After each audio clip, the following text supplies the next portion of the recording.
Hello. Now in this video we are going to look at how we can solve a linear first order differential equation. But of course, remember, as stated, it's very important for you to be able to identify that this differential equation is actually this type of differential equation. And we have this question: solve the DE y prime plus y equal to 3x minus 5. You know that we can still write this as dy over the x plus y equal to 3x minus 5. If you look at this differential equation, and even if you cross multiply with the x, you would see clearly that this is not a separable variable equation. You would also agree with me that it is not homogeneous. Okay, you can use the test method to verify that this is not a homogeneous equation. Of course, it's not separable variable. But if you compare it with this dy over the x plus p of x times y plus q of equal to q of x. If you compare it with this equation, you would agree with me that they are similar. Alright, so dy dx, this is p of x y. You have your p of x to be invisible 1 here times y, then q of x, a function of x. Look at it. Q of x here is 3x minus 5. So we can quickly move on and then bring out p of x from this question is 1. That is the coefficient of y. We can also get our q of x, which is 3x minus what? 5. Now, you would recall that the general solution to this linear first order differential equation is of the form. Okay, so y over y1 equal to integral q of x all over y1, then dx. You can put plus c, assuming that you've done integrating. So you see now that what we need to do is to obtain our y1. So we could say, but we know that y subscript 1 is equal to exponential negative integral p of x dx, which will give us exponential negative integral. What is our p of x? Our p of x is 1. Is that okay? So that 1 times dx here would give us integral dx. So that our y subscript 1 would give us exponential integral dx is going to welcome back the variable x to us, so have minus x. Once we are done getting this y prime, we are pretty as much as gone far with this solution. We've done one very wonderful thing. And so we're going to substitute for y1 in this general solution so that we'll get y over, in place of y1, I'll put exponential minus x, then that's going to be equal to integral q of x, which is 3x minus 5, all over y1, which is still exponential minus x. We're going to integrate this with respect to what? With respect to x, and then our constant of what? Integration. But did you take note of something, right? This equation can still be written in this form. Let's look at it. I'm going to write it here.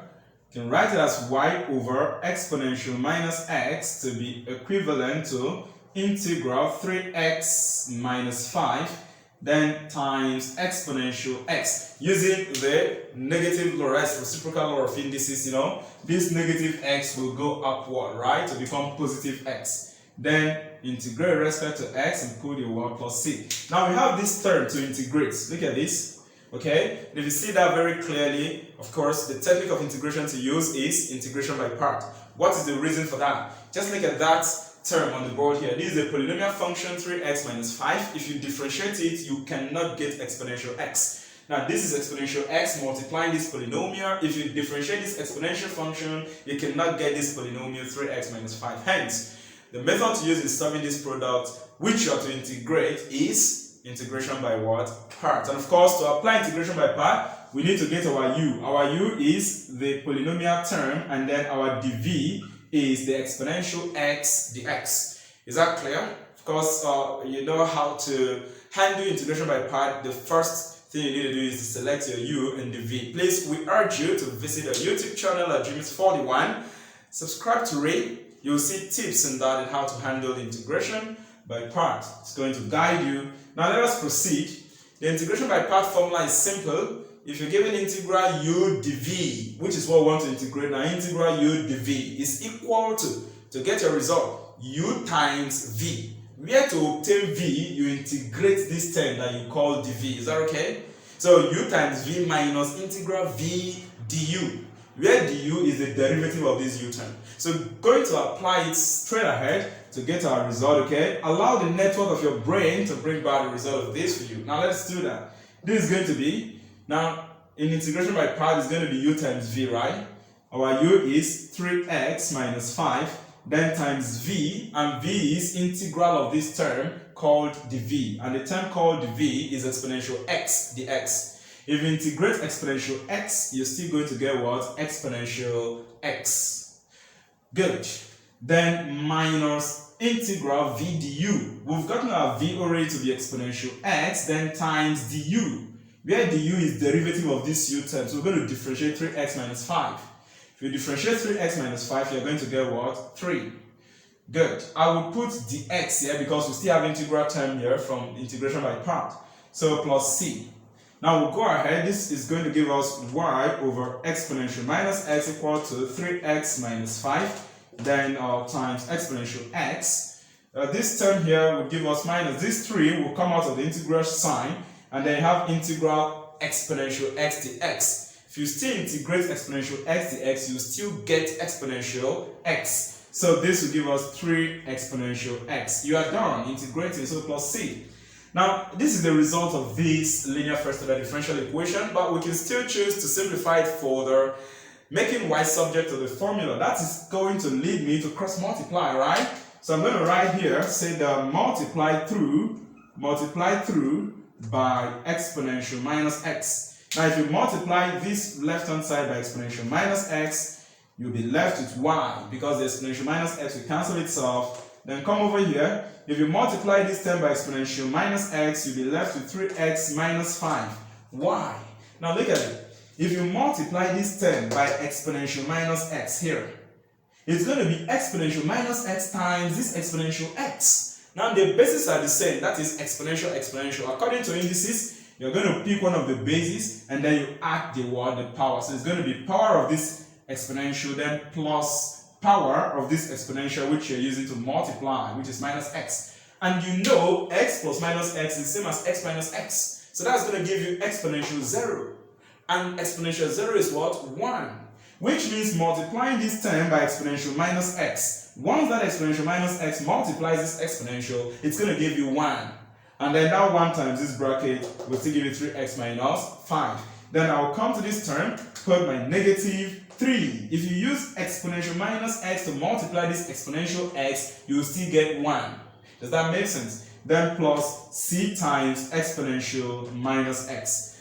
And if you walk further, this is going to give us 3x minus 8 plus c exponential minus x. And of course, this is the result of this differential equation, the final answer. Now, before I leave the stage, I want to point out this once again clearly. You see, previously you would recall that whenever we multiply constant of integration by a constant, okay, we still say that the result is constant of integration, because constant times constant will give you constant.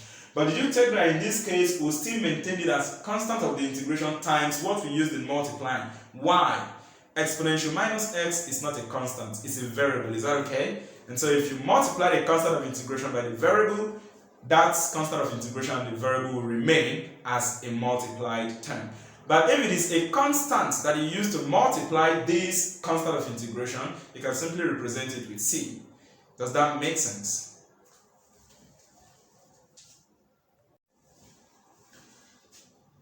We want to solve this second question on the board. Solve the DE 1 minus x squared in bracket dy minus xy dx equal to dx. If you look at this differential equation, the x is somehow scattered about, so we're going to bring them together, and I really want to write this equation in form of dy dx. Let me see what it looks like, which means I'm going to divide through by dx to get dy dx here. Let's do that and see.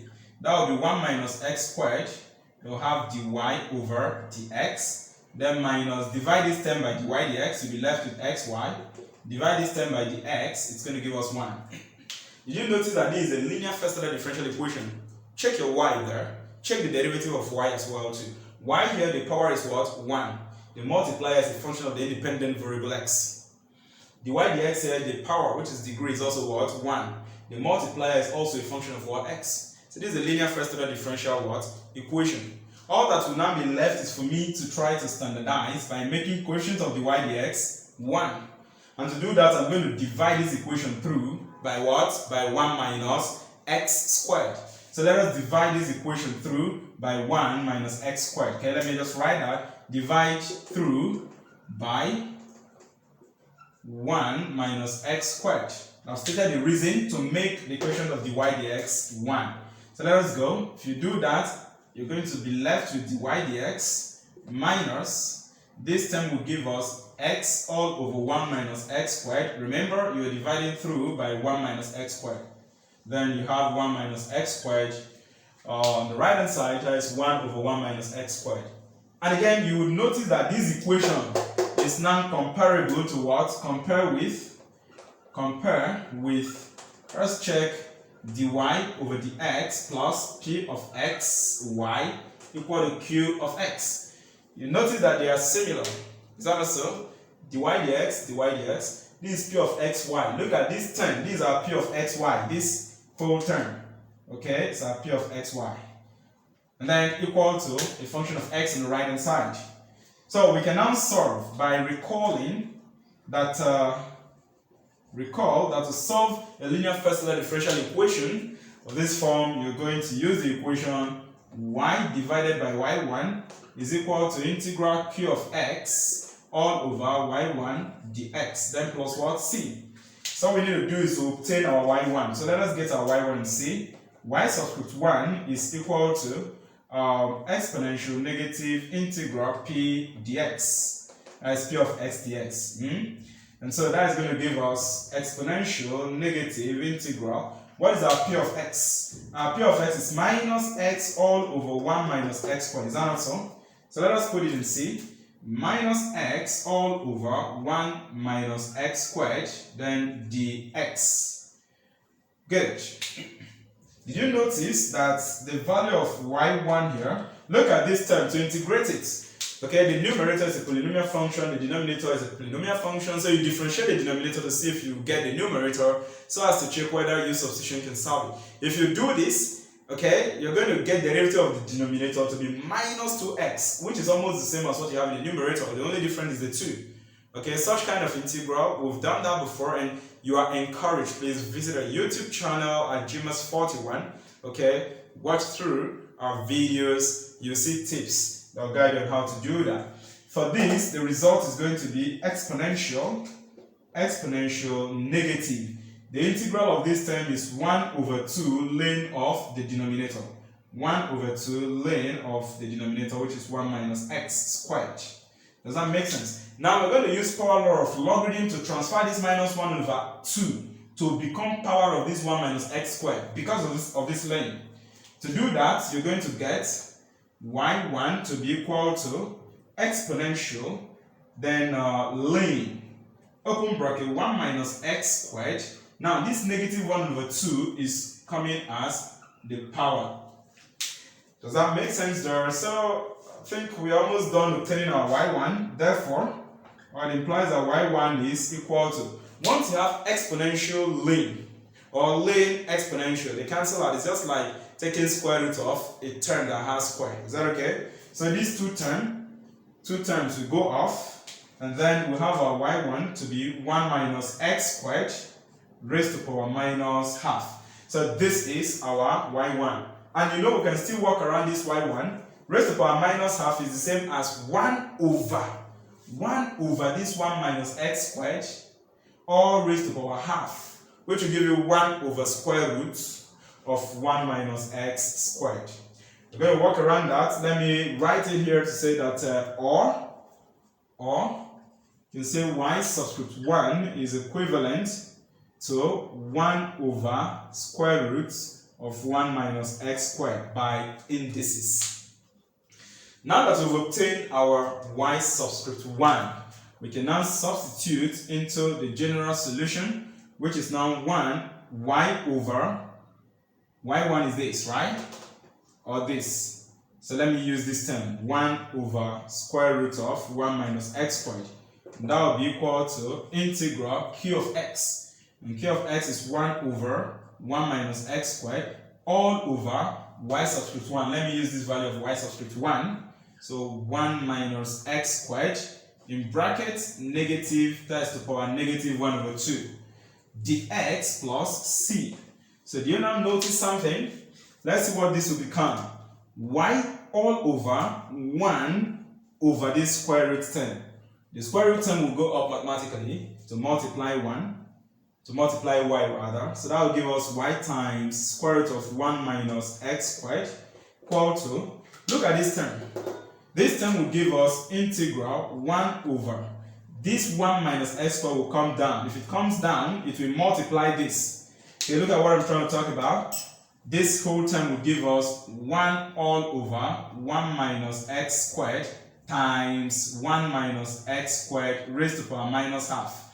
That is what you're going to get. So you notice that the bases are the same.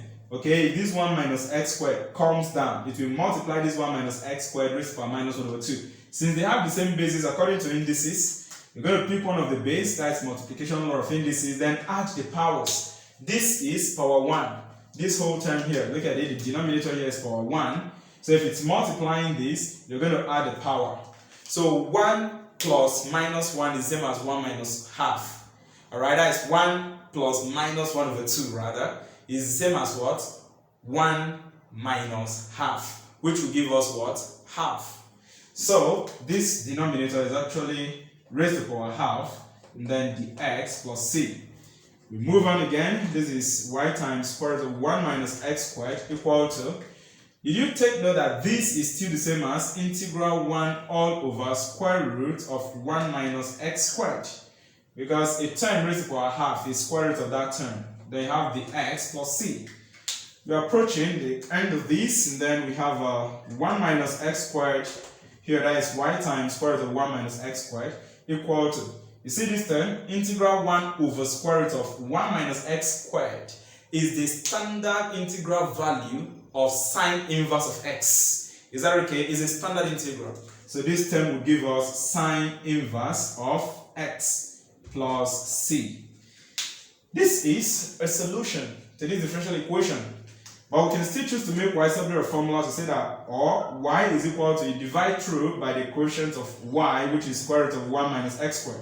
And that will give us sine inverse of x all over square root of 1 minus x squared, then plus, come over here, c divided by square root of 1 minus x squared. Once again, because this term is a variable, 1 minus x squared, right, is a variable, if you use it to divide this constant of integration c, it will still remain there. Is that okay? And this becomes the general solution to this linear first order differential equation.